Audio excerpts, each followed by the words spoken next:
नमस्कार दोस्तों, यूसीसी की टॉप एमसीक्यूज क्लास में आपका बहुत बहुत स्वागत है।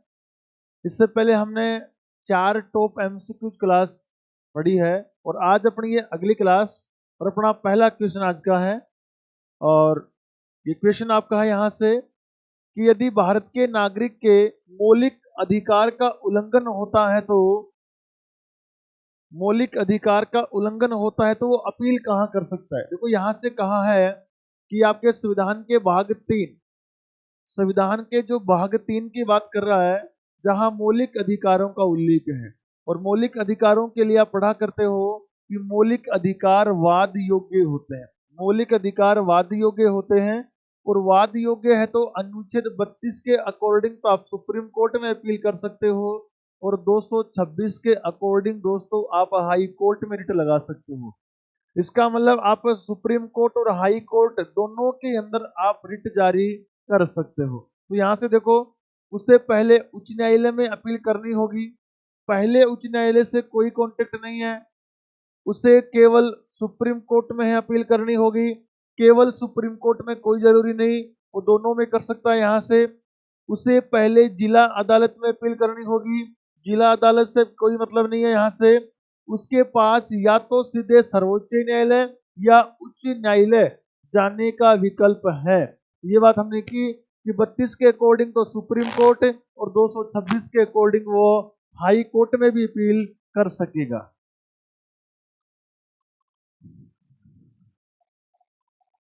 अगला यहां से आपका क्वेश्चन है, और अगला क्वेश्चन है कि संसद के 17 अवसान और नए सत्र में पुनर्गठन के मध्य की अवधि क्या कहलाती है। भाई संसद का जो 17 अवसान है, 17 अवसान और नए सत्र में पुनर्गठन के मध्य की अवधि क्या कहलाती है। देखो, आप इस संविधान का आर्टिकल पढ़ा करते हो 85। अनुच्छेद 85 के अंदर आपका लिखा हुआ है कि राष्ट्रपति संसद का 70 आहूत करता है। 70 राष्ट्रपति संसद का 70 आहूत करता है। उसका 17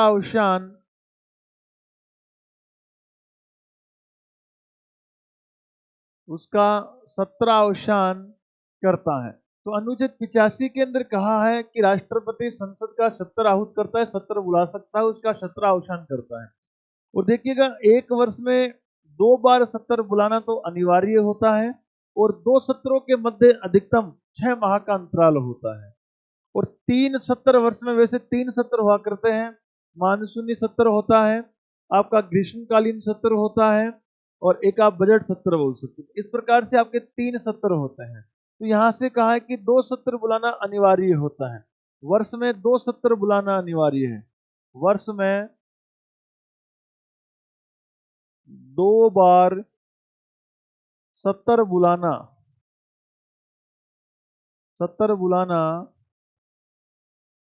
अनिवार्य है। और 2 सत्रों के मध्य जो अधिकतम अंतराल है, वो अंतराल अधिकतम कितने माह का हो सकता है? 6 माह का अधिकतम अंतराल हो सकता है। तो यहां से यही कहा गया है कि 17 अवसान और फिर नया सत्र के पुनर्गठन के मध्य वाली जो अवधि है ना, वो मध्यावकाश कहलाती है। क्या कहलाती है? मध्यावकाश कहलाती है। इन दोनों के मध्य का जो स्पेस की बात आपने की है, ये क्या कहलाता है? ये मध्यावकाश कहलाता है। इनके अलावा आपने देखो यहाँ से क्या किया है, एक तो कटौती प्रस्ताव पढ़ा है। इसमें लिखा है, देखो कटौती प्रस्ताव क्या है। जब बजट सत्र चल रहा होता है तो बजट के अंदर जो आपका धन विधेयक है, बजट धन विधेयक का रूप होता है। तो वहां बजट के अंदर जो आपकी मांग है, उन मांगों के अंदर कटौती करने के लिए, राशियों में कटौती करने के लिए जो प्रस्ताव प्रस्तुत किया जाता है, उसको कटौती प्रस्ताव कहते हैं।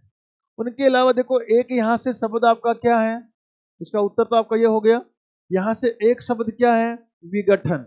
एक शब्द क्या है? स्थगन। देखो, स्थगन और विघटन क्या है? विघटन का मतलब क्या है? विघटन के अंदर यहां से क्या होता है, जो सदन है उस सदन का जीवन समाप्त हो जाता है। सदन का जीवन समाप्त हो जाता है विघटन में। विघटन में दोस्तों सदन का जीवन समाप्त हो जाता है। जीवन समाप्त होने से मतलब है, जैसे भारतीय जो संसद है, इसके राज्यसभा लोकसभा दो सदन है। राज्यसभा का कभी जीवन समाप्त नहीं होता, क्योंकि राज्यसभा एक स्थायी सदन है। और लोकसभा को समाप्त कर देना ही क्या है, उसका विघटन है। तो ये लोकसभा लोकसभा लोकसभा को जब समय से पूर्व समाप्त किया जाए, समय से पूर्व उसको समाप्त कर दिया जाए ना, उसी को कहोगे लोकसभा का क्या हो गया, विघटन हो गया। स्थगन की बात क्या है, देखो स्थगन क्या है। जैसे एक तो होता है आपका सत्र, जब ये सदन में सत्र प्रारंभ होता है तो सत्र जो होता है एक लंबी अवधि के लिए प्रारंभ होता है, जिसमें लंबी कार्यवाही चलती है। और जब सत्र चल रहा है तो सत्र के अंदर देखो क्या है, जब सत्र समाप्त होता है, पूरा सत्र पूरा, जैसे यहाँ आपने कही बात है कि राष्ट्रपति संसद का सत्र आहूत करता है, मतलब वो सत्र आहूत मतलब सत्र को बुलाता भी है बच्चों, और वो सत्र का सत्रावसान भी करता है। सत्रावसान करने का मतलब क्या है, वो सत्र समाप्त हो रहा है। यहाँ से क्या समाप्त हो रहा है, सत्र समाप्त हो रहा है, सत्र का टाइमिंग पूरा हो रहा है, सत्र समाप्त कर सकता है। लेकिन यहाँ से स्थगन का मतलब क्या है, जैसे सत्र चल रहा है और उस सत्र के अंदर जो कार्यवाहियां चलती है, जैसे मान लो उसमें बैठक हो गई, सत्र में प्रतिदिन बैठक होती है, तो वो जो बैठक को अगर किसी प्रकार से किसी भी कारणवश से बैठक रोकी जाती है, उसको क्या कहते हैं, स्थगन कहते हैं। स्थगन का मतलब क्या है, स्थगन का मतलब है सत्र के अंदर चल रही कार्यवाही, सत्र में चल रही कार्यवाही को रोकना, कार्यवाही को कार्यवाही को रोकना, ठीक है।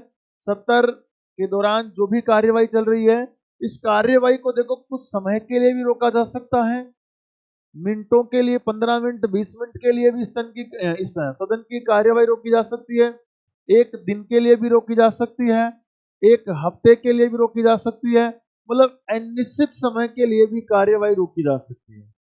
और उसमें एक समय दिया जाता है सदन के सभापति महोदय के द्वारा कि इतने समय के लिए आपके सदन की कार्यवाही को विराम दिया जा रहा है, रोकी जा रही है। जैसे कई बार संसद लोकसभा चलती रहती है, तो उसमें भी स्पीकर के द्वारा कहा जाता है कि आधे घंटे के लिए सदन की कार्यवाही को स्थगित कर दिया जाता है। तो वहां से वो स्थगन क्या है, स्थगन यह है कि सत्र की जो कार्यवाही चल रही है ना, उसका स्थगन किया जाता है, ठीक है। और सत्र आपका एक लंबे पीरियड के लिए हो गया अधिवेशन। और यहाँ से विघटन का मतलब तो क्या है, उस सदन को है, लोकसभा है, उसका जीवन समाप्त करना, उसका कार्यकाल 5 वर्ष से पहले ही समाप्त करना, ये क्या हो गया, विघटन हो गया दोस्तों, ठीक है। चलो अगला क्वेश्चन की ओर चलते हैं अपन।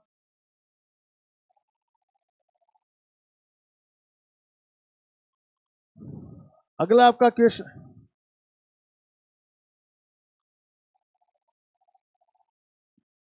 अगला आपका क्वेश्चन है कि निम्नलिखित में से कौन भारतीय संविधान सभा के पहले अध्यक्ष, मतलब अस्थायी थे ना, जिसकी बैठक 9 दिसंबर 1946 को हुई। तो ये संविधान सभा की पहली बैठक की बात कर रहा है दोस्तों, कि संविधान सभा की पहली बैठक 9 दिसंबर 1946 को जो बैठक हुई थी, जिस बैठक में आपने बात की कि इस बैठक का आयोजन कहाँ हुआ था, बोला बैठक का आयोजन दिल्ली के अंदर हुआ था। बैठक के अंदर टोटल सदस्य कितने उपस्थित हुए, बोला टोटल 207 सदस्य उपस्थित हुए थे बैठक में। कितने सदस्य उपस्थित हुए थे, 207 सदस्य उपस्थित हुए थे बैठक के अंदर। और इसी बैठक के अंदर डॉक्टर सच्चिदानंद सिन्हा को संविधान सभा का क्या बनाया गया था, अस्थायी अध्यक्ष बनाया गया था। और इनका नाम जो प्रस्तावित किया था ना, इसका नाम जो प्रस्तावित किया, वो इनका नाम प्रस्तावित करने वाले कौन थे, जेबी कृपलानी थे। जेबी कृपलानी, इनका नाम प्रस्तावित करने वाले कौन थे, जेपी कृपलानी के द्वारा इनका नाम प्रस्तावित किया गया था। और ये जो इनको सच्चिदानंद को बनाया गया, ये सदन के यहाँ से सबसे सीनियर व्यक्ति थे, सबसे बुजुर्ग व्यक्ति थे। और ये जो हमने अपनाया है सिस्टम, वो फ्रांस के संविधान से अपनाया है। किस देश की तर्ज के ऊपर हमने ऐसा अस्थायी अध्यक्ष का काम किया? तो फ्रांस देश की तर्ज के ऊपर किया है। फ्रांस देश की तर्ज के ऊपर हमने ये अस्थायी अध्यक्ष बनाया था। जैसा कि हमने ये अस्थायी अध्यक्ष बनाया ना, आज जैसे आप लोकसभा के अंदर क्या बनाते हो? Speaker. Lok Sabha pro tem speaker, speaker नहीं, प्रोटेम स्पीकर। भाई लोकसभा के अंदर एक प्रोटेम स्पीकर नियुक्त किया जाता है, और वो प्रोटेम स्पीकर क्या करता है? राष्ट्रपति के नाम से सभी सांसदों को शपथ दिलवाता है। तो आज अगर आपको कहे कि ये प्रोटेम स्पीकर का जो पद है ना, वो ये सोचो कि यहीं से अपना कॉपी किया गया, यहीं से हमने बनाया है प्रोटेम स्पीकर भी। और ये प्रोटेम स्पीकर भी आप कह सकते हो कहां से बनाया है? फ्रांस देश के संविधान से प्रोटेम स्पीकर की बात भी अपनाई गई है। तो यहाँ से ये पहली बैठक थी। ये संविधान सभा की कौन सी है? ये संविधान सभा की पहली ही बैठक थी। ये संविधान सभा की क्या थी? पहली ही बैठक थी।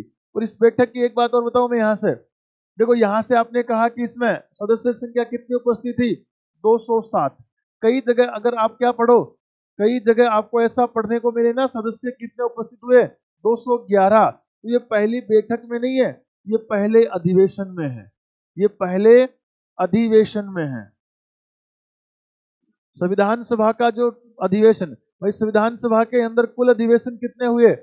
देखो संविधान सभा में कुल अधिवेशनों की बात करूं ना मैं, तो संविधान सभा के अंदर कुल अधिवेशन हुए हैं 12। और संविधान सभा के अंदर कुल बैठकें कितनी हुई हैं? संविधान सभा की कुल बैठकें कितनी हुई? 166। और संविधान सभा के टोटल वाचन कितने हुए हैं? संविधान सभा के टोटल वाचन 3 वाचन हुए थे, है ना। बैठक हुई थी 166 और अधिवेशन हुए थे 12। तो यहाँ से जो पहला अधिवेशन है, वो पहला अधिवेशन आपका 9 दिसंबर से 23 दिसंबर 1946 तक चलता है। 9 दिसंबर 1946 से 23 दिसंबर 1946 तक ये पहला आपका अधिवेशन चला था। और इस पहले अधिवेशन के अंदर जो आपकी सदस्य संख्या उपस्थित हुई थी ना, वो हुई थी 211। तो ये 211 सदस्य संख्या तो पहले अधिवेशन में उपस्थित हुई है, जबकि पहली बैठक में तो 207 सदस्य हुए हैं। ओके। और इसी पहली बैठक में बात करें ना, इसी पहली बैठक में यहाँ पे एक सदस्य थे, एक सदस्य हैं जिनका नाम है प्रसन्नदेव रेकुट। और ये प्रसन्नदेव जो रेकुट है, प्रसन्नदेव रेकुट, इन प्रसन्नदेव रेकुट जी की यहाँ क्या है? मृत्यु हो गई थी। तो इनकी मृत्यु के ऊपर इस पहली बैठक के अंदर शोक भी जताया गया था। शोक भी जताया गया था पहली बैठक में। तो संविधान सभा की पहली ही बैठक, और पहली ही बैठक के अंदर प्रसन्नदेव रेकुट की क्या इसी दिन मृत्यु हो गई थी। ठीक है।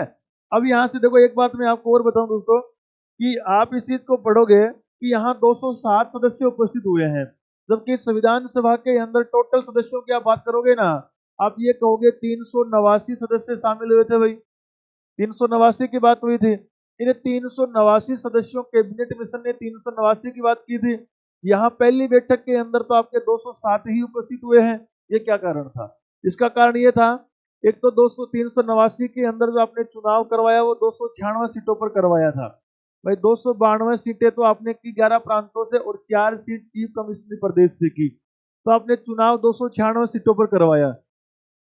296 के अंदर आपने कहा 208 सीटें तो कांग्रेस को मिली थी, और आपने कहा कि यहाँ से 73 सीटें किसको? मुस्लिम लीग को मिली है। एक तो यहाँ से 73 सीटें जो मुस्लिम लीग को मिली ना, ये 73 के 73 सदस्य संविधान सभा की पहली बैठक में शामिल नहीं हुए हैं। उन्होंने तो संविधान सभा का बहिष्कार करते हुए 16 अगस्त 1946 को प्रत्यक्ष कार्यवाही दिवस बनाने की घोषणा कर दी थी। तो एक तो यहाँ से 73 सीटें तो ये शामिल नहीं हुए। बाकी इन 389 में से 93 सीटें थी ना, वो देशी राजाओं के द्वारा मनोनीत करने की बात हुई थी, कि देशी राजा मनोनीत करेंगे। तो यहाँ जब पहली बैठक जब बुलाई गई, वहां तक इन 93 जो मनोनीत सदस्य थे ना, इनको मनोनीत ही नहीं किया गया था। इनको मनोनीत ही नहीं किया गया था यहाँ से। तो इस प्रकार ना तो मनोनीत सदस्य शामिल हुए, ना यहाँ से मुस्लिम लीग वाले शामिल हुए। इसलिए संविधान सभा की पहली बैठक में मात्र 207 सदस्य ही उपस्थित हो पाए हैं दोस्तों। ठीक है। चलो आगे चलते हैं, अगले क्वेश्चन की ओर बढ़ते हैं यहाँ से।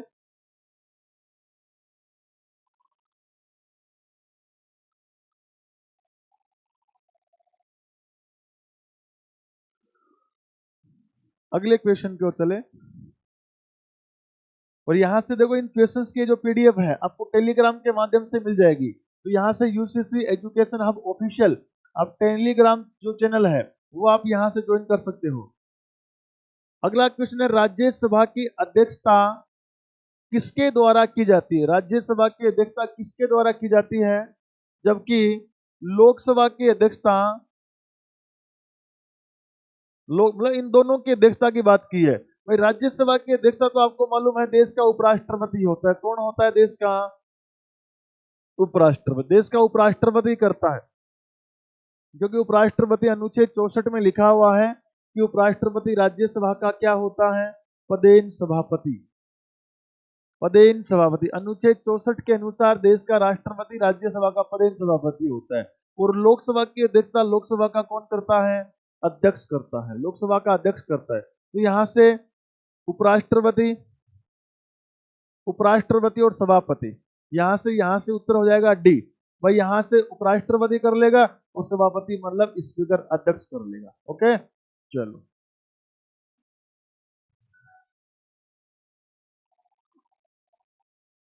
अगले क्वेश्चन की ओर चलते हैं अपन। यहां अगला आपका क्वेश्चन है, भारतीय संविधान की किस अनुसूची में संघ सूची से संबंधित प्रावधान है? देखो संघ सूची की बात करें ना तो आपकी जो 7वीं अनुसूची है, कौन सी अनुसूची है?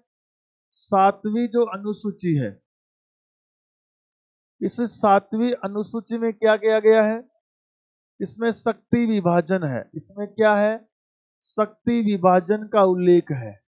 और शक्ति विभाजन जो किया गया है ना वो 3 सूचियों में किया गया है। बोला एक तो कौन सी सूची? संघ सूची। एक कौन सी सूची? राज्य सूची। और एक सूची कौन सी बनाई है? समवर्ती सूची बनाई है। और इन तीनों सूचियों का जो वर्गीकरण हुआ है ना, इन तीनों सूचियों का वो संविधान के अनुच्छेद 246, संविधान के अनुच्छेद 246 के अकॉर्डिंग इन सूचियों का क्या किया गया है? बंटवारा किया गया है। जबकि संविधान का अनुच्छेद 248 है, इसमें क्या कहा है? इसमें अवशिष्ट सूची का उल्लेख है। किसका उल्लेख है? अवशिष्ट सूची का उल्लेख 248 के अंदर अवशिष्ट सूची का उल्लेख बताया गया है। तो यहाँ से 7वीं अनुसूची आ जाएगी दोस्तों। कौन सी आ जाएगी? 7वीं। यहाँ से 10वीं अनुसूची के अंदर क्या है? दल बदल है। 10वीं अनुसूची के अंदर आपका क्या है? दल बदल से संबंधित प्रावधान है, जो कि आपका 52वां संशोधन 1985 के अंदर जोड़ी गई सूची है। ठीक है। और इस समय कौन थे? इस समय प्रधानमंत्री कौन है? राजीव गांधी। राजीव गांधी। ठीक है। 52वां संशोधन 1985, 52वां संशोधन 1985 के अनुसार दल बदल जोड़ी गई थी। इसी दल बदल के अंदर है ना आपका 91वां संशोधन 2003 द्वारा भी कुछ संशोधन किए गए थे। आपकी चौथी अनुसूची है ना, चौथी अनुसूची, इस चौथी अनुसूची के अंदर देखो क्या बताए हैं। चौथी अनुसूची में है कि जो राज्यसभा है, इस राज्यसभा में, राज्यसभा में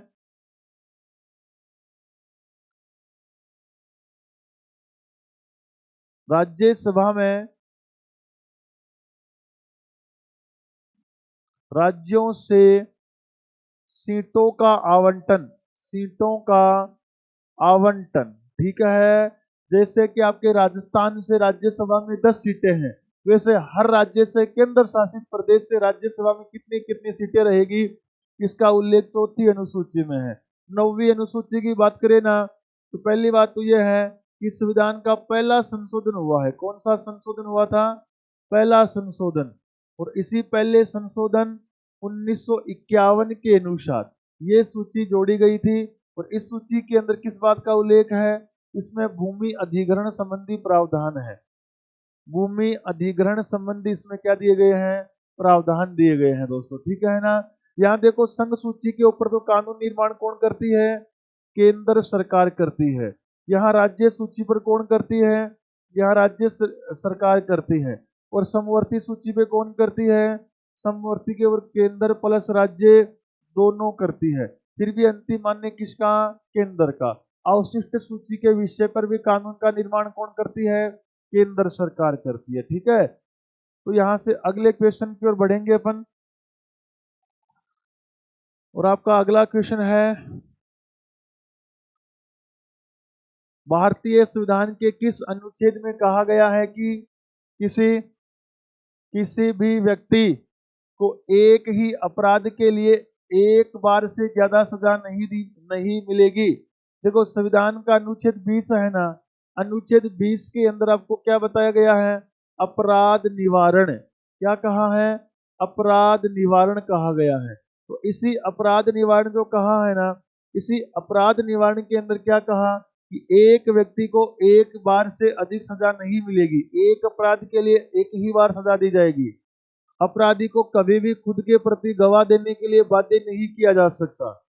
अपराधी को खुद के प्रति गवाह देने के लिए भी बाध्य नहीं किया जा सकता। और अपराधी ने जिस समय अपराध किया है उसी समय के कानून के अकॉर्डिंग उसे सजा दी जाएगी, ना कि पहले और बाद के कानून के अकॉर्डिंग। तो ये किसी भी प्रकार से है ना, ये दोहरा सजा उसको नहीं दी जाएगी। ये अनुच्छेद 20 में आता है। अनुच्छेद 28 के अंदर क्या है कि कोई भी आपकी मान्यता प्राप्त शिक्षण संस्था है, कोई भी मान्यता प्राप्त शिक्षण संस्था होगी ना, उस मान्यता प्राप्त शिक्षण संस्था के अंदर धार्मिक शिक्षा नहीं दी जा सकती। धार्मिक शिक्षा नहीं दी जा सकती। लेकिन अगर उसका निर्माण कानून का उस संस्था का निर्माण ही अगर किसी धर्म विशेष के लिया हुआ है तो वहां धार्मिक शिक्षा दे सकेंगे। 21A इसमें देखो 86वां संशोधन 2002 के अनुसार जोड़ा गया है। और इसमें जोड़ा क्या है? 6 से 14 वर्ष के बच्चों के लिए निःशुल्क शिक्षा की बात हुई है बच्चों। ठीक है, 18 के अंदर आपको मालूम है उपाधियों का अंत किया गया है। उपाधियों का अंत है जो कि शिक्षा व सेना के अलावा क्या उपाधियों का अंत यहां से बताया गया है। अगले क्वेश्चन की ओर यहां बढ़े अपन। अगला हमारा क्वेश्चन है, अगला यहां से अपना क्वेश्चन है, यदि न्यायपालिका का यह मानना है कि संसद द्वारा पारित विशेष कानून संविधान के मूल ढांचे का उल्लंघन करते हैं तो उसके पास ऐसे कानूनों को रद्द करने की शक्ति है। इसे कहा जाता है न्यायिक समीक्षा, न्यायिक सक्रियता, जनहित याचिका, विवाद समाधान। देखो यहां से अपन बात करें ना, तो यहां से आपको ये कहा गया है कि जैसे मान लो संसद है, इस संसद के द्वारा आपका कोई कानून बनाया गया है और संसद ने जो ये कानून बनाया है ना, इस कानून से आपके अधिकारों का क्या हो रहा है? शोषण हो रहा है। अधिकारों का क्या होता है? शोषण होता है। और अधिकारों का जब शोषण होता है ना दोस्तों, तो आपको कहा गया है कि आप अनुच्छेद 32 के अकॉर्डिंग तो कहाँ सुप्रीम कोर्ट जाओगे और 226 के अकॉर्डिंग कहाँ हाई कोर्ट में अपील कर सकोगे। तो जब आप सुप्रीम कोर्ट या हाई कोर्ट में जब अपील करोगे ना, तो हाई कोर्ट या सुप्रीम कोर्ट इस कानून की क्या करेगा? सुप्रीम कोर्ट इस कानून की क्या करता है? इस कानून की समीक्षा करता है। सुप्रीम कोर्ट या हाई कोर्ट है ना, इन कानूनों की क्या करेंगे? समीक्षा करेंगे, जांच करेंगे। और जब वो समीक्षा या जांच करेंगे ना, तो ये समीक्षा या जांच वो संविधान का अनुच्छेद 13 है। इस 13 के अंदर क्या बताया गया है? न्यायिक पुनरावलोकन। इस 13 के अंदर क्या कहा गया है? न्यायिक पुनरावलोकन। वो उस कानून का न्यायिक पुनरावलोकन करेगा। ये न्यायिक पुनरावलोकन करने का मतलब क्या हुआ? न्यायिक समीक्षा करेगा। तो ये बात आपकी देखो यहाँ का किस में आ जाएगी? न्यायिक समीक्षा करेगा। तो इसका उत्तर हो जाएगा न्यायिक समीक्षा। ठीक है, चलो। अगले क्वेश्चन की ओर बढ़ते हैं अपन। और अगला क्वेश्चन है आपका कि निम्नलिखित में से कौन सा मौलिक अधिकार अल्पसंख्यकों के हितों की सुरक्षा से संबंधित है। यहाँ अल्पसंख्यकों की सुरक्षा के लिए बात कर रहा है दोस्तों, ठीक है ना। तो देखो, अल्पसंख्यक की सुरक्षा की बात करूं ना, तो एक तो आता है अनुच्छेद 29, एक आता है अनुच्छेद 30। अनुच्छेद 29 में तो अल्पसंख्यकों को कौन सा अधिकार दिया गया है, संस्कृति का, संस्कृति के संरक्षण का दिया है, संस्कृति के संरक्षण का दिया है। और 30 में किसका दिया है, 30 में दिया है कि वो लोग है ना अपने प्राथमिक स्तर पर क्या कर सकते हैं, कोई शिक्षण संस्था स्थापित कर सकते हैं, शिक्षण संस्था स्थापित कर सकते हैं। तो ये 29 और 30 का जो अधिकार है ना, इसी को आप क्या कहते हो, इसी को कहते हो शिक्षा और संस्कृति का अधिकार, शिक्षा और संस्कृति का अधिकार कहते हो। और आपके शोषण के खिलाफ अधिकार की बात करें ना, तो अनुच्छेद 23 और 24 में है। स्वतंत्रता के अधिकार की बात करें तो अनुच्छेद 19 से लेके 22 तक है। और समानता की बात करूं तो अनुच्छेद 14 से लेके 28 तक है दोस्तों, ठीक है ना। और आपके ये मौलिक अधिकार है ना, ये भारतीय संविधान में कहाँ से अपनाए गए हैं, अमेरिका से अपनाए गए हैं। और इनका उल्लेख संविधान के भाग अनुच्छेद 12 से लेके 35 तक किया गया है। और ये संविधान का जो भाग है वो भाग कौन सा है, 3 है। और इसी भाग को संविधान का क्या कहा जाता है, मेग्ना कार्टा। इसी को क्या कहा जाता है, मेग्ना कार्टा कहा जाता है, ठीक है ना। चलो, तो यहां से अगले क्वेश्चन की ओर बढ़ते हैं अपन है, अगले क्वेश्चन की ओर बढ़ते हैं दोस्तों। अगले क्वेश्चन की, ये आपका यहां से अगला क्वेश्चन है, संसद का सत्र से शुरू होता है। भाई मैंने देखो, अभी हम बात करें ना, ये संसद का सत्र शुरू है वो आपके प्रश्न काल से होता है दोस्तों। किससे होता है, प्रश्न काल से। संसद के सत्र प्रश्न काल से होते हैं। प्रश्न काल की बात करें ना, तो प्रश्न काल के अंदर देखो, हमने पिछली क्लास में ये बात भी की थी कि एक तो तारांकित प्रश्न होता है, एक क्या होता है, अतारांकित होता है, अतारांकित प्रश्न होता है। और एक क्या होता है आपका,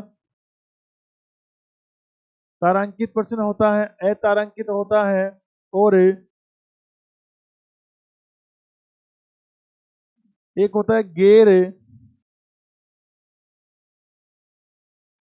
गैर सरकारी लोगों द्वारा किया गया क्वेश्चन होता है, ठीक है ना। तो यहाँ से तारांकित क्वेश्चन की बात करें ना, तो ये तारांकित क्वेश्चन आपका मौखिक रूप से होता है। और ये आपका, इसका जवाब लिखित में देना पड़ता है, ठीक है ना। इसके ऊपर तो पूरक प्रश्न भी पूछे जा सकते हैं। जो पूरक प्रश्न है वो पूरक प्रश्न यहाँ से हो सकते हैं, क्योंकि यहाँ पर ध्यान रखना, यहाँ पर पूरक प्रश्न है, यहाँ पे पूरक प्रश्न है नहीं हो सकते, यहाँ पूरक प्रश्न है नहीं किए जा सकते हैं, यहाँ पूरक प्रश्न किए जा सकते हैं, ठीक है। और ये जो प्रश्न काल का टाइम है ना, ये होता है 11 से 12 बजे तक, 11 से 12 बजे तक है। देखो दोस्तों, संविधान सभा की जो पहली बैठक हुई थी ना, संविधान सभा की पहली बैठक, तो इस पहली बैठक की मैं बात करूं ना, तो इस पहली बैठक का जो प्रारंभ है वो प्रारंभ भी कब से हुआ था, 11 से 12 बजे के बीच में हुआ है। तो वहीं से अपनी ये परंपरा बन गई है कि संसद की कार्यवाही भी जो शुरू होती है ना, वो 11 से 12 बजे के बीच में ही कार्यवाही शुरू होती है। जो आपने ये 9 दिसंबर 1946 को बैठक बुलाई थी ना, उसी समय से आपकी ये कार्यवाही आपकी हो रही है, ठीक है ना। चलो, यहाँ से देखो, शून्य काल की बात करें ना, तो शून्य काल का टाइम है 12 से लेके 1 बजे तक का टाइम है, 12 से 1 बजे तक का टाइम है। और ये शून्य काल है ना, ये भारत की देन है। संसदात्मक शासन में किसकी देन है, भारत की देन है। और ये 1962 के अंदर ये शून्यकाल है, भारत की संसद के अंदर ये सिस्टम शुरू किया गया था। ठीक है, चलो अगले क्वेश्चन की ओर बात करते हैं अपन यहां से।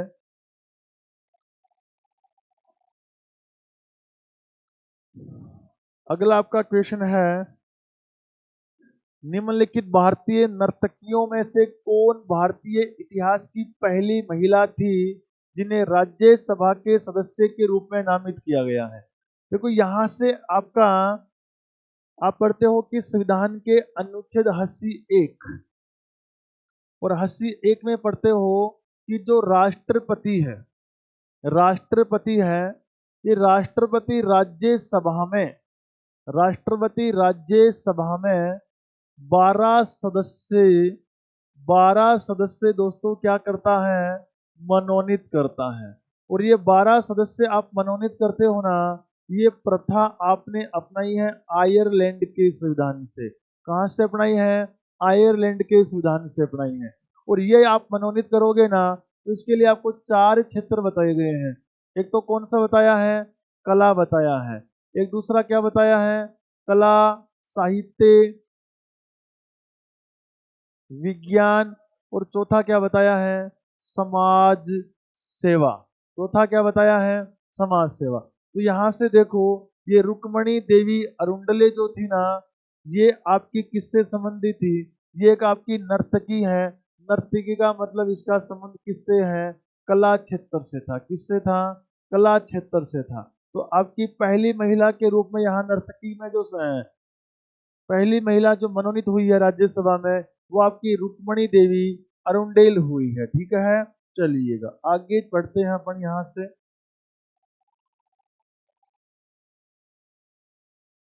अगला क्वेश्चन आपका यहां से है कि भारतीय संविधान में एकल नागरिकता और सरकार की संसदीय प्रणाली कहां से अपनाई? तो देखो, एकल नागरिकता की बात करें ना, तो यूनाइटेड किंगडम से अपनाई गई है। मतलब ये हमने कहां से अपनाए हैं? ये हमने इंग्लैंड के संविधान से अपनाए। कहाँ के संविधान से अपनाए हैं? हमारी संसदीय प्रणाली। और आपका जो एकल संक्रमणीय पत्ती है, ये कहाँ से अपनाया है? हमने इंग्लैंड के संविधान से अपनाया। ठीक है दोस्तों, यहां से अगर आप बात करो ना, कनाडा, बोला कनाडा से आपने क्या बताया? बोला कनाडा से आपने राज्यपाल की नियुक्ति केंद्र सरकार द्वारा होगी। बोला संघात्मक शासन भी आपने कहां से अपनाया है? कनाडा के संविधान से अपनाया है। ऑस्ट्रेलिया की मैं बात करूं तो आपने समवर्ती सूची कहां से अपनाई? ऑस्ट्रेलिया से अपनाई है। आपने प्रस्तावना की भाषा कहां से अपनाई है? प्रस्तावना की भाषा भी आपने कहां से अपनाई है? ऑस्ट्रेलिया से अपनाई है। अमेरिका की आप बात करोगे तो संविधान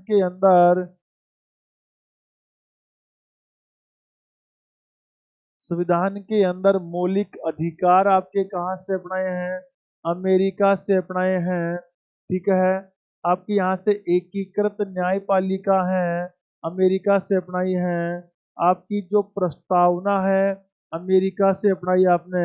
आपकी जो इनके अलावा अगर बात करो आप, सुप्रीम कोर्ट है, अमेरिका से अपनाया है। उपराष्ट्रपति पद आपने कहाँ से? अमेरिका से अपनाया है। आपकी इनके अलावा आप बात करो, न्यायिक पुनरावलोकन प्रक्रिया भी कहाँ से? अमेरिका से आपने अपनाई है। और भारत के अंदर राजनीतिक जो शासन है, राजनीतिक जो ढांचा है ना, वो राजनीतिक ढांचा भी आपने कहाँ से? इंग्लैंड से अपनाया है। ठीक है, चलो मंत्रिमंडल आपका इंग्लैंड से अपनाया गया है। अगला क्वेश्चन आपके सामने यहां से है कि एक्स जिसकी आयु 10 वर्ष है, एक कारखाने में कार्यरत है। एक्स के निम्नलिखित में किस अधिकार का उल्लंघन की बात कर रहे हैं? तो देखो, आप अनुच्छेद 24 पढ़ते हो। अनुच्छेद 24 में कहते हो कि से कम 14 वर्ष से कम आयु के बच्चों को जोखिम भरे कार्य जोखिम भरे कार्य नहीं करवाए जाते हैं, नहीं करवाए जा सकते हैं। तो आपका ये शोषण के विरुद्ध अधिकार हो गया। यहां से कौन सा हो गया? शोषण के विरुद्ध अधिकार हो गया, जिसमें अनुच्छेद 23 और 24 की बात की जाती है। वही समता के अधिकार की बात आ गई, 14 से लेके 18 तक है। धार्मिक स्वतंत्रता 25 से लेके 28 है। स्वतंत्रता की बात आई 19 से लेके 22 तक की बात की गई यहाँ से। ठीक है दोस्तों, चलो अगले क्वेश्चन की ओर यहाँ से अपन बात करें। तो अगला क्वेश्चन आपका यहाँ से कौन सा है? अगला क्वेश्चन है, भारतीय संविधान का निम्नलिखित में से कौन सा अनुच्छेद कुछ मामलों में दोनों सदनों की संयुक्त बैठक, देखो दोनों सदनों की संयुक्त बैठक का उल्लेख करता है। तो यहाँ से दोनों सदनों की संयुक्त बैठक की अपन बात करें तो आपका अनुच्छेद है 108। अनुच्छेद 108 के अंदर किस बात का उल्लेख है? संयुक्त बैठक का उल्लेख है।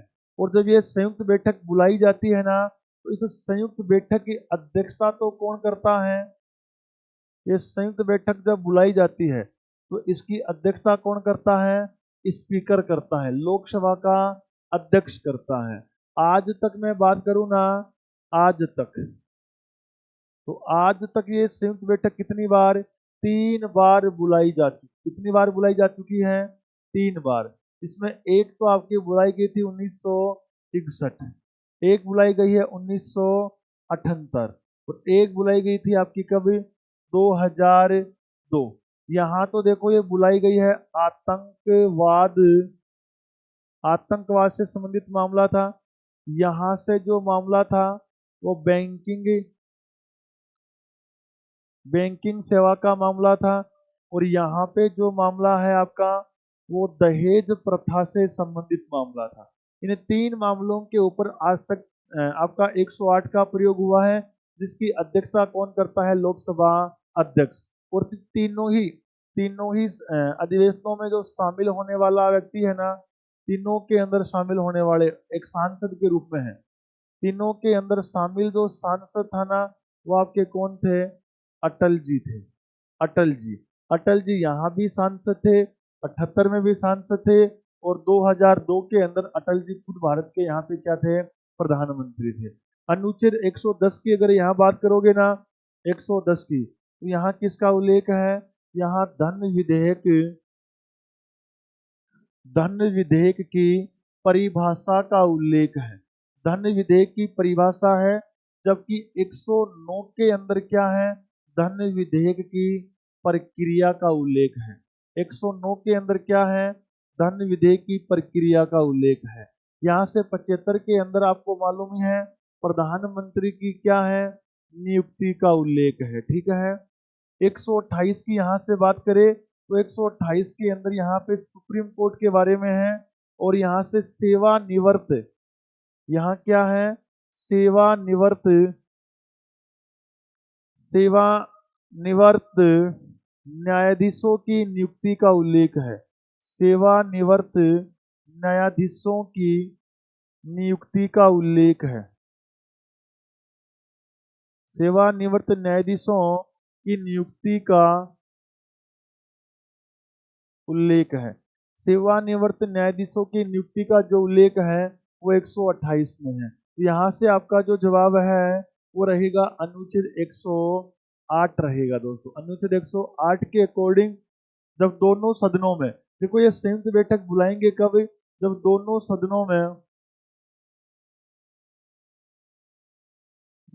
सदनों में किसी भी मामले को लेकर गतिरोध उत्पन्न होता है।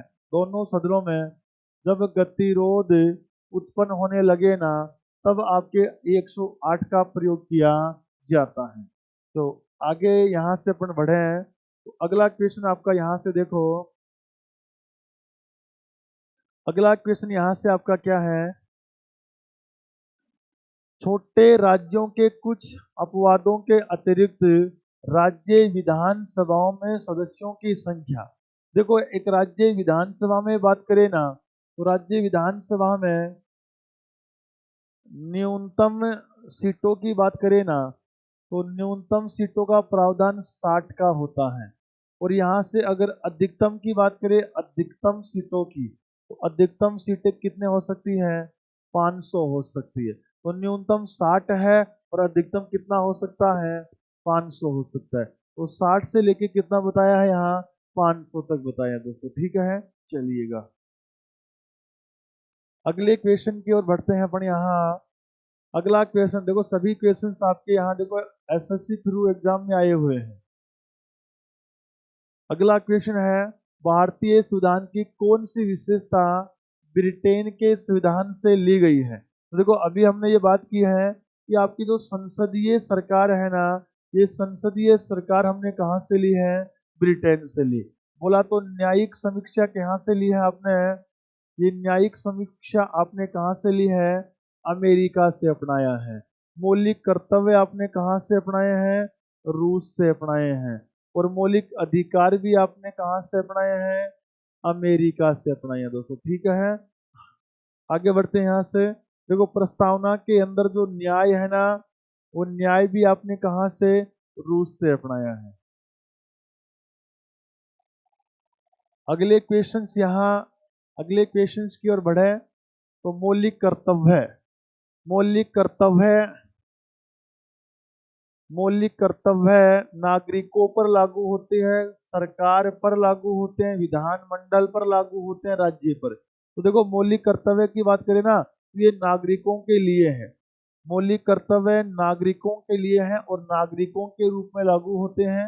इनका उल्लेख आपके संविधान का जो अनुच्छेद है, वो संविधान का अनुच्छेद आपका 51 क है। इसी 51 क के अंदर आपके 11 कर्तव्य हैं। और यहाँ से संविधान के भाग की बात करें ना, तो भाग 4 क है, ठीक है। मूल संविधान में इनका कोई उल्लेख था नहीं। यहाँ से देखो आपका संशोधन हुआ कौन सा? 42वां, 42वां संशोधन 76 में हुआ। और कितने? 10 कर्तव्य जोड़े। फिर यहाँ से मैं बात करूं तो एक 86वां संशोधन हुआ था आपका 2002 में। यहाँ से कौन सा कर्तव्य जोड़ा? यहाँ से 11वां कर्तव्य जोड़ा गया था। और आपके ये मौलिक कर्तव्य अभी आपने बात की है कौन से संविधान से? रूस के संविधान से अपनाए गए हैं। कहाँ से अपनाए गए हैं? रूस के संविधान से। और कौन सी समिति के तहत जोड़े हैं? बोला तो सरदार सरदार स्वर्ण सिंह समिति के तहत जोड़े हैं। सरदार स्वर्ण सिंह समिति के तहत इनको जोड़ा गया था। यहाँ से अगला क्वेश्चन आपका है, अगला क्वेश्चन है आपका यहाँ से 1773 के रेगुलेटिंग एक्ट के तहत पहली बार सुप्रीम कोर्ट की स्थापना किस शहर में हुई थी? ये कहा गया है कि 1773 के रेगुलेटिंग जो एक्ट है, इसके तहत जो पहली बार जो सुप्रीम कोर्ट की स्थापना हुई ना, ये बच्चों स्थापना कहाँ पर की गई थी? ये स्थापना कलकत्ता में। आप कहोगे जनवरी, जनवरी 1774 में, जनवरी 1774 में ये भारत का पहला सुप्रीम कोर्ट था। ये भारत का, ये भारत का पहला न्यायालय यहाँ स्थापित हुआ था। भारत का पहला न्यायालय स्थापित हुआ है। इसके बाद फिर भारत में जो न्यायालय स्थापित हुआ ना, वो 1935 के अधिनियम के तहत 1937 में भी यहाँ न्यायालय स्थापित हुआ।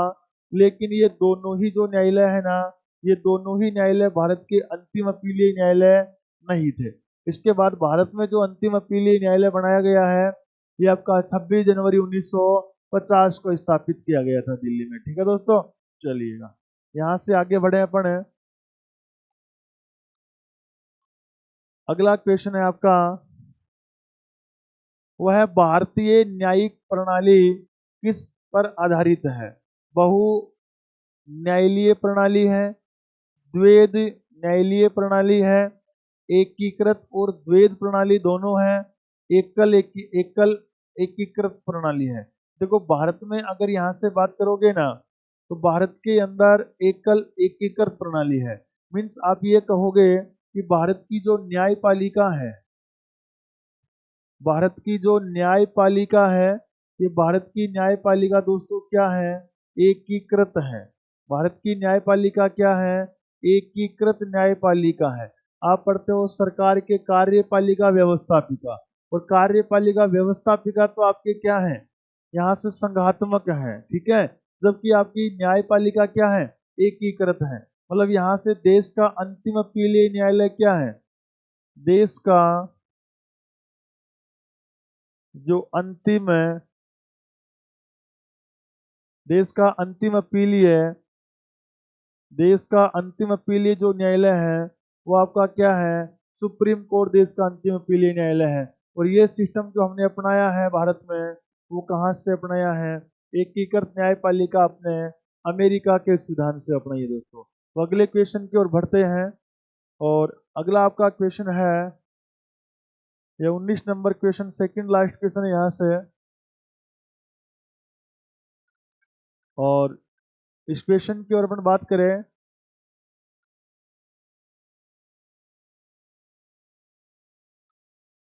तो हमारे देश में न्यायपालिका की स्वतंत्रता, जो सुप्रीम कोर्ट की स्वतंत्रता है, इस स्वतंत्रता के बारे में निम्नलिखित में से कौन सा कथन सही नहीं है? ये कहा है कि सुप्रीम कोर्ट के बारे में कौन सा कथन सही नहीं है। देखो यहाँ से अपन पढ़े हैं, पहला ऑप्शन है कि न्यायाधीश अपने वेतन और भत्तों के लिए वित्तीय रूप से कार्यपालिका और विधायिका दोनों पर निर्भर है। ये कहा है कि सुप्रीम कोर्ट के अंदर जो न्यायाधीश होते हैं ना, ये न्यायाधीश अपने वेतन है और उनको मिलने वाले जो भत्ते हैं उसके लिए ये भारत की कार्यपालिका और विधायिका दोनों पर निर्भर होते हैं। फिर अगला क्वेश्चन है, अगला ऑप्शन है भारतीय संविधान में न्यायाधीशों को हटाने के संबंध में दी गई प्रक्रिया अत्यंत कठिन है। देखो न्यायाधीशों को हटाने की प्रक्रिया जो है ना, वो महाभियोग जैसी प्रक्रिया है। महाभियोग जैसी प्रक्रिया बोलते हैं। महाभियोग तो नहीं बोल सकते, क्योंकि महाभियोग प्रक्रिया तो केवल संविधान में राष्ट्रपति के लिए लागू होती है। ये महाभियोग जैसी प्रक्रिया है। और यहाँ पर हटाने के लिए अगर लोकसभा हटाती है ना, तो उसके 100 सदस्यों की सहमति होती है, और राज्यसभा हटाए तो उसके 50 सदस्यों की सहमति होगी। और राज्यसभा ने अगर ये पहल कर दी तो उसके 50 सदस्य एक प्रस्ताव लाएंगे, और वो प्रस्ताव सभा के सभापति महोदय को देंगे। वो सभापति महोदय क्या करेगा? 3 व्यक्तियों की अलग से समिति गठित करता है उस मामले की जांच करवाने के लिए। तो इस प्रकार से ये जो है ना आपकी अत्यंत कठिन प्रणाली है। तो ये पॉइंट तो आपका यहाँ से सही है। न्यायपालिका के पास न्यायालय की अवमानना करने वाले को दंडित करने की शक्ति, ये भी सही बात है कि भाई न्यायालय की जो अवमानना करेगा उसको न्यायपालिका दंडित कर सकती है, ये भी सही है। फिर कहा कि न्यायाधीशों की नियुक्ति की प्रक्रिया में विधानमंडल शामिल नहीं होता। तो न्यायाधीशों की अगर नियुक्ति कर रहे हैं ना, तो विधानमंडल का शामिल होने का तो मतलब ही नहीं है। राज्य विधानसभा और विधान परिषद की बात कर रहे हैं। इनकी नियुक्ति तो कोलेजियम पद्धति के तहत कौन? राष्ट्रपति करता है। उस कोलेजियम पद्धति का हिस्सा विधानमंडल उस कोलेजियम पद्धति का हिस्सा नहीं हुआ करते हैं। ओके, तो यहाँ से ये नीचे वाले तीनों पॉइंट तो क्या है? सही है। जबकि यहाँ से पहला पॉइंट कहा कि इनके वेतन की बात करें तो कार्यपालिका और विधायिका दोनों पर, इनके वेतन की बात यहाँ से नहीं है। इनका वेतन की बात करें तो इनको वेतन तो देश की संचित निधि से देते हैं। किससे देते हैं? भारत की संचित निधि। इनका जो वेतन है वो भारत की संचित निधि से दिया जाता है। भारत की संचित निधि से इनको वेतन दिया जाता है, जो आपके संविधान के अनुच्छेद 266 के अंदर भारत की संचित निधि का उल्लेख है। ओके, तो यहाँ से इसका उत्तर क्या हो जाएगा? ए इसका उत्तर हो जाएगा। अगले क्वेश्चन की ओर चलते हैं, और ये आपका लास्ट क्वेश्चन है यहाँ से आज का लास्ट क्वेश्चन। और इस क्वेश्चन की तो बात हमने कर भी ली अभी कि 1976 में 42वें संशोधन द्वारा आपके मौलिक कर्तव्यों को जोड़ा गया। तो कौन सी समिति से? अभी हमने बात की स्वर्ण सिंह समिति से जोड़ा गया था। ओके दोस्तों, तो आज की यहाँ क्लास आपकी ये क्लास कंप्लीट है। और इससे पीडीएफ के लिए आप एक तो यूसीसी एजुकेशन हब जो आपका टेलीग्राम है वहां से सर्च कीजिएगा, और वहां से आप पीडीएफ ये प्राप्त कर सकते हो। और इस चैनल को आप अधिक से अधिक शेयर सब्सक्राइब करिएगा। और बहुत बहुत धन्यवाद आपका दोस्तों। ओके।